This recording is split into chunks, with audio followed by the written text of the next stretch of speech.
ఆదిలాబాద్ జిల్లాలో HIV AIDS నిర్మూలనపై ప్రజల్లో విస్తృత అవగాహన కల్పించేందుకు కలెక్టర్ రాజర్షియా ఆదేశాల మేరకు ప్రత్యేక క్యాంపెయిన్ ప్రారంభమైంది.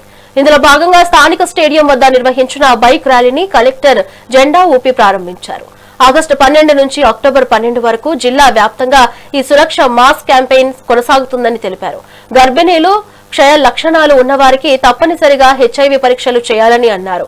బాధితుల వివరాలు గోప్యంగా ఉంచి ఏఆర్డీ కేంద్రాల ద్వారా ఉచిత చికిత్స అందించాలని అధికారులను ఆదేశించారు.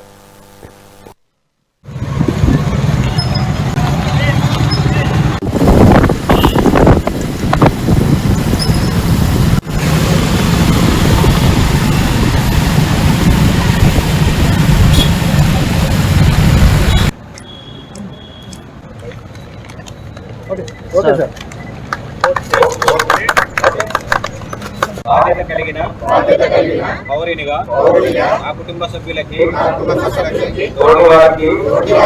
హెచ్ఐవి ఎయిడ్స్ గురించి అవగాహన కలిగిస్తూ పాలు పంచుకుంటానని ప్రమాణం చేస్తున్నాను.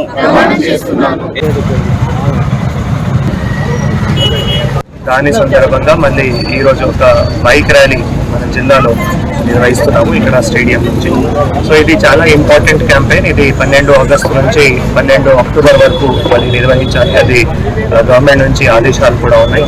దీని సందర్భంగా మొన్న మళ్ళీ వివిధ డిపార్ట్మెంట్స్తో అవగాహన కూడా చేసుకుంటూ QR కోడ్ విషయంలో కానీ ఎయిడ్స్ హెల్ప్ లైన్ నెంబర్ ఏదైతే 1097 ఏవైతే హెల్ప్ లైన్ నెంబర్ ఉన్నాయో దాని గురించి కూడా అందరికీ అవగాహన కూడా చేయడం జరిగింది.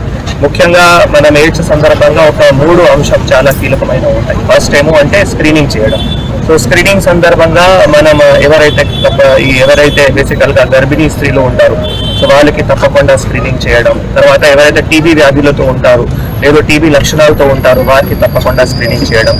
దాని సందర్భంగా మనం ఓన్లీ రిమ్స్ కానీ, ఉట్నూర్ కానీ, బోత్ కానీ అంతవరకే మాత్రమే పరిమితం కాకుండా అన్ని PHCs లో కూడా ఇప్పుడు మొన్న ఎవరినా ఒకవేళ వ్యాధులు కానీ లక్షణాలు కానీ పాజిటివ్ వచ్చినాయి అంటే మనం గోప్యత ఏవైతే ఉన్నాయో కాన్ఫిడెన్షియాలిటీ తప్పకుండా మెయింటైన్ చేయాలి. దాని గురించి కూడా మళ్ళీ ICTCs కౌన్సిలర్స్ కానీ తర్వాత PHC స్టాఫ్ కానీ వారికి కూడా ఆల్రెడీ ట్రైనింగ్ కూడా ఇవ్వడం జరిగింది. దాంతోపాటు మళ్ళీ ART ట్రీట్మెంట్ స్టార్ట్ చేయాలి. సో ART ట్రీట్మెంట్ కూడా మన దగ్గర ART సెంటర్స్ ఏవైతే ఉన్నాయో అక్కడ ART ట్రీట్మెంట్ స్టార్ట్ చేస్తూ దాని తర్వాత మళ్ళీ థర్డ్ స్టెప్ చాలా ఇంపార్టెంట్ అంటే వైరస్ ఏవైతే లోడ్ ఉన్నాయో దానికి మళ్ళీ టెస్టింగ్. సో ఏవైతే మనం గవర్నమెంట్ నుంచి బేసికల్గా 99, 99, 95 ఏవైతే రూల్ ఉన్నాయో దాని ప్రకారం మనం అది చేయడానికి ఒక లక్ష్యం కూడా పెట్టడం జరిగింది.